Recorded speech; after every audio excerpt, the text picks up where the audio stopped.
Praise the lord. నేటి దిన వాగ్దానం. యెహోవా మందిరములో నాటబడిన వారై వారు మన దేవుని ఆవరణములలో వర్ధిల్లుదురు. కీర్తనలు 92:13. ప్రతిరోజు మనం ఆత్మీయంగా ఎదగాలని నిన్నటి రోజు చెప్పినట్టు నిన్నటి కంటే ఈరోజు మనం ఎక్కువ విశ్వాసం కలిగి ఉండాలి. ఈరోజు కంటే రేపు పరిశుద్ధతలో ఎక్కువ ఎదగాలి. నీ జీవితంలో ఆత్మీయంగా బలహీనపరచబడుచున్నావా? వెనుకకు జారిన వారి ఎడల, మొదటి ప్రేమ పోగొట్టుకున్న వారి ఎడల దేవుడు సంతోషించాడు.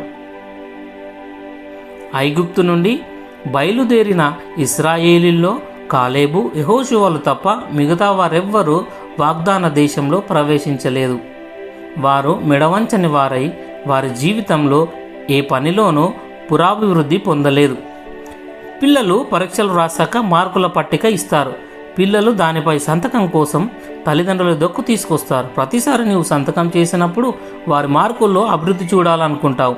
అదేవిధంగా ఆత్మీయ ఎదుగుదలను తెలిపేందుకు దేవుడు మనకు ఎన్నో ఆత్మీయ పురోభివృద్ధిని తెలియచేస్తుంటాడు.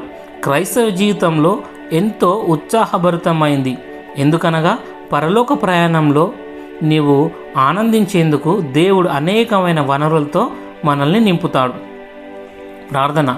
నాయన, నా తండ్రి, నా ఆత్మీయ జీవితంలో నీవు కోరుకున్నంతగా ఎదగలేకపోయానని ఒప్పుకుంటున్నాను. నా మట్టుకు నేను పురోభివృద్ధి పొందలేను కనుక నా భవిష్యత్తు జీవితంలో నిన్నే నమ్ముకొని నీపై ఆధారపడుతున్నాను. నా జీవితంలో ప్రతి విషయంలో అభివృద్ధి పొందినట్లు నాకు సహాయం చేయమని యేసయ్య నామంలో ప్రార్థిస్తున్నా తండ్రి. ఆమెన్.